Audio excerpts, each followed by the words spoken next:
Assalamualaikum, nama saya Isyam Jalil. Hari ini saya ingin bincangkan berkenaan dengan isu KWSP. Mula-mula saya ingat isu ni dah selesai ya, sebab bila kita mengundi bila ahli-ahli parlimen, terutama ahli-ahli parlimen Barisan Nasional dan UMNO mengundi dalam Dewan Rakyat pada Khamis lepas untuk menyokong bajet 2021, sokongan kita itu atas syarat bahawa pengeluaran akaun satu daripada KWSP itu dapat dibenarkan dan dipermudahkan oleh pihak kerajaan dan KWSP dan moratorium. Tapi apa yang kita dapat selepas kita undi untuk sokong bajet 2021 pada Khamis lepas, tak sampai seminggu, semalam hari Rabu kita lihat kenyataan KWSP, apa yang kita minta itu dan apa yang dibuat oleh pihak KWSP dan kerajaan itu tidak sama dan lain dengan apa yang kita minta. Lain yang kita minta, yang dia buat itu berlainan.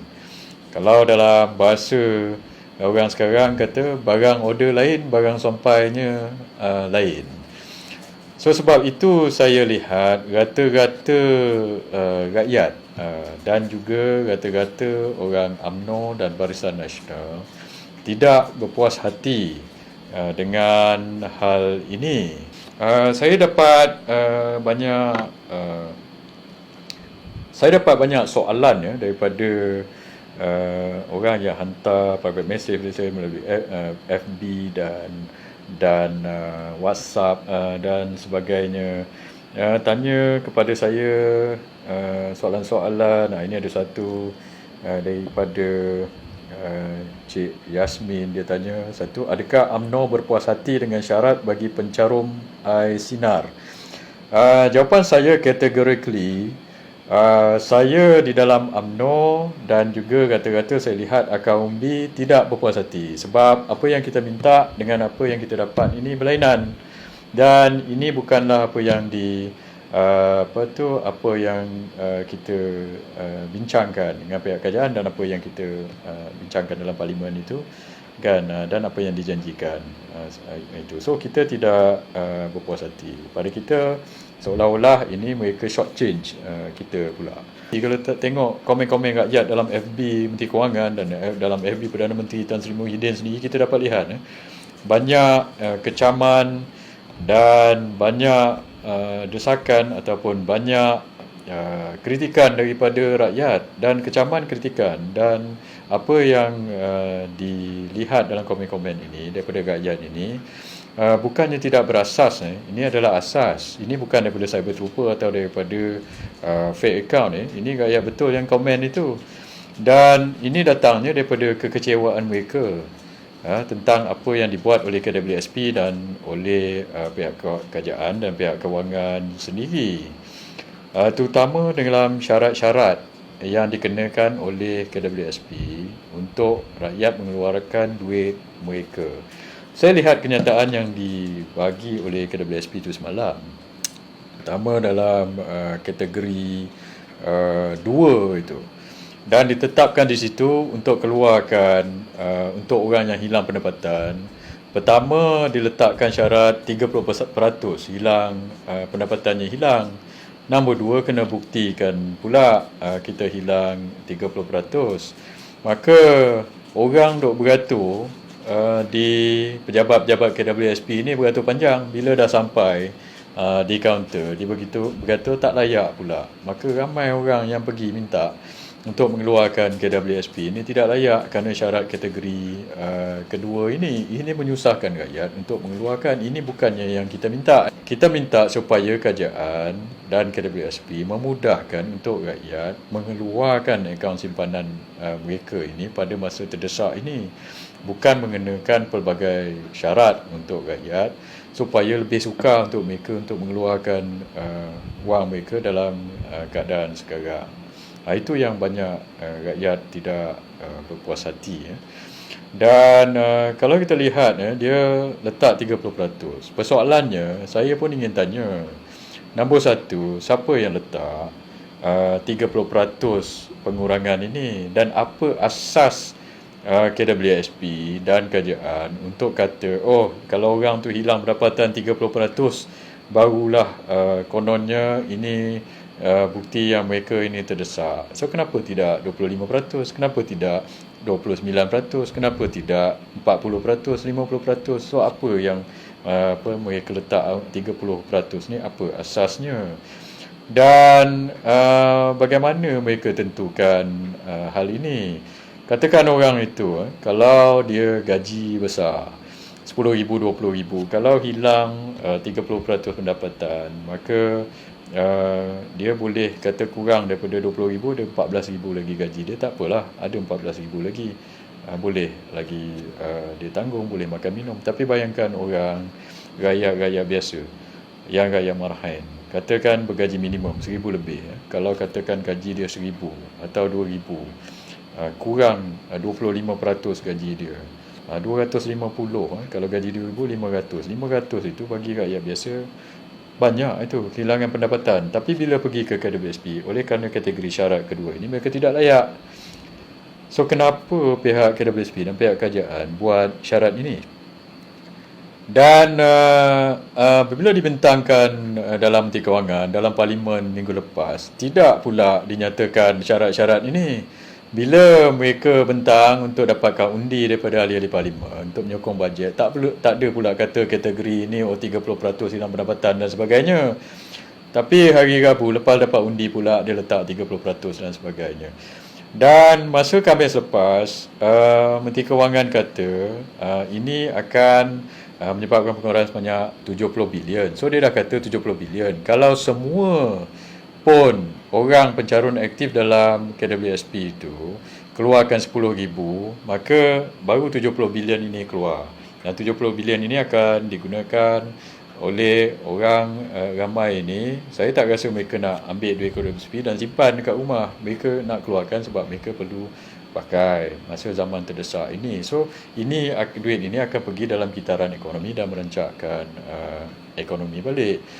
Tapi kalau dikenakan banyak-banyak syarat, 30%, kena letak bukti dan sebagainya, ini menyukarkan. Dan bila syarat ini diletakkan begitu, maka tak sampai 70 bilion akan dikeluarkan. Jumlah itu akan berkurangan lagi. Mungkin separuh, 35 bilion saja atau 20 bilion saja, sebab ramai orang yang tidak layak. Dan apabila dibuat begini, saya ingin bertanya, adakah ini niat kerajaan dan pihak KWSP?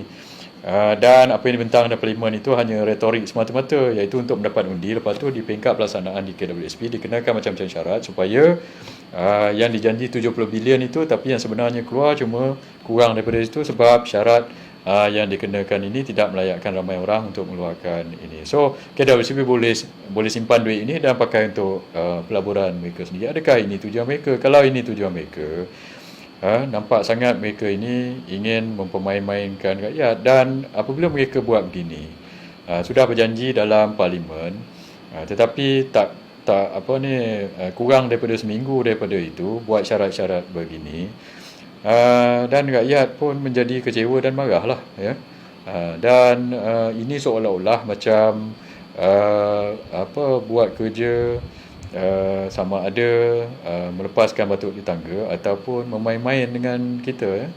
Dan ini menimbulkan persoalan. Seolah-olah mereka tak sungguh-sungguh untuk tunaikan janji mereka. Kalau mereka tidak bersungguh-sungguh untuk menunaikan permintaan rakyat, permintaan UMNO dan Barisan Nasional berkenaan dengan hal ini, kalau begitu, mengapa ahli-ahli Parlimen kita nak kena bersungguh dan bergia-gia untuk menyokong mereka? So kalau perkara begini pun mereka berdolak dalih dan berbolak-balik, sekejap janji, lepas tu ada kenakan macam-macam syarat. Mungkin kita perlu pertimbangkan semula tahap sokongan atau sokongan kita terhadap mereka ini. Kalau begini sampai ada rakyat yang hantar mesej pada saya, ya, dia kata adakah kerajaan Perikatan Nasional ini sama juga macam kerajaan PH yang lepas, PH 2.0? Maklumlah yang kebanyakan daripada kabinet dan sekarang ni pun dia ambil daripada bekas-bekas PH yang lepas. So mereka ini mentaliti dia sama, dan penasihat-penasihat dalam KWSP itu ada juga penasihat-penasihat Mahathir, Tun Mahathir, Perdana Menteri yang lepas. So kenapa mereka ini ada lagi dalam itu dan beri nasihat-nasihat sebegini dan tidak menghiraukan permintaan rakyat dan permintaan kita.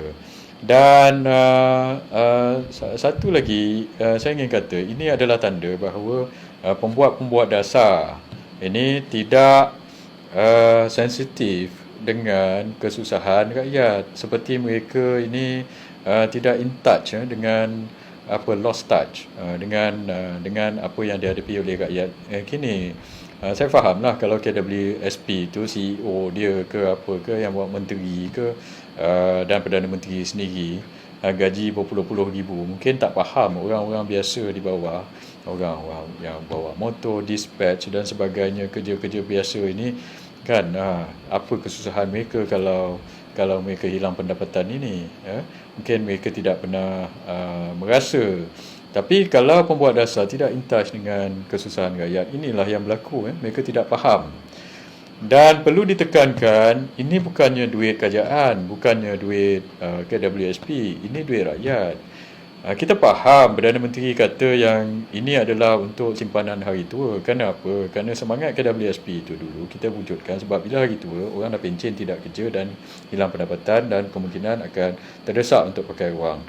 Tapi kini pasal isu krisis COVID ini, tak perlu tunggu hari tua, orang dah hilang pendapatan, hilang pekerjaan dan terdesak dan memerlukan wang. So tidak perlu suruh mereka tunggu hari tua untuk memberi mereka mengeluarkan duit mereka sendiri. Dan ada soalan lain daripada ini, katakan, adakah syarat-syarat ini Tuan percaya yang ia boleh membantu 8 juta ahli yang layak seperti yang diperkatakan KWSP? Yang ini kalau katakan syarat-syarat tu tak ada, maka 8 juta ahli boleh keluarkan. Tetapi kalau ada syarat-syarat ini, maka inilah yang menjadikan syarat kategori kedua tu menjadikan tidak sampai 8 juta orang yang layak. So akhirnya sikit aja orang yang layak, atau mungkin separuh atau sebahagian saja yang layak, dan kebanyakannya tidak layak. Dan orang-orang yang sangat tertekan tidak layak. Soalan lagi ada yang bertanya pada saya, adakah kenyataan Datuk Seri Najib bahawa pencarum perlu menunggu sehingga Februari buat pengeluaran sedangkan sudah 5 bulan rakyat menunggu? Apa komen Tuan?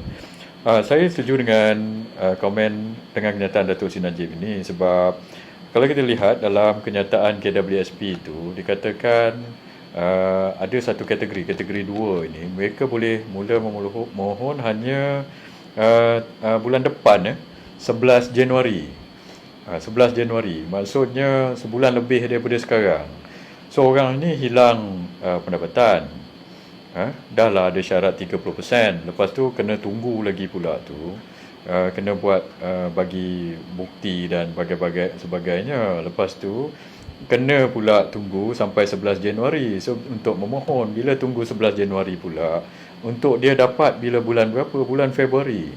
Bukan 5 bulan tunggu itu. Saya rasa lebih daripada itu, sebab COVID-19 krisis ni daripada bulan 2 tahun lepas. Kalau mereka nak dapat duit bulan 2 tahun depan, so maksudnya sudah setahun mereka tunggu. Sebab itu saya cadangkan supaya nombor 1, KWSP jangan letak macam-macam syarat untuk menyukarkan rakyat untuk keluarkan duit mereka ini sendiri. Nombor 2 ialah percepatkan pengeluaran. Kalau kita letak tarikh sampai bulan depan pula baru boleh ni, lepas itu nak dapat duit itu tunggu pula lagi beberapa minggu, lepas tu sebulan. Ini akan menyukarkan lebih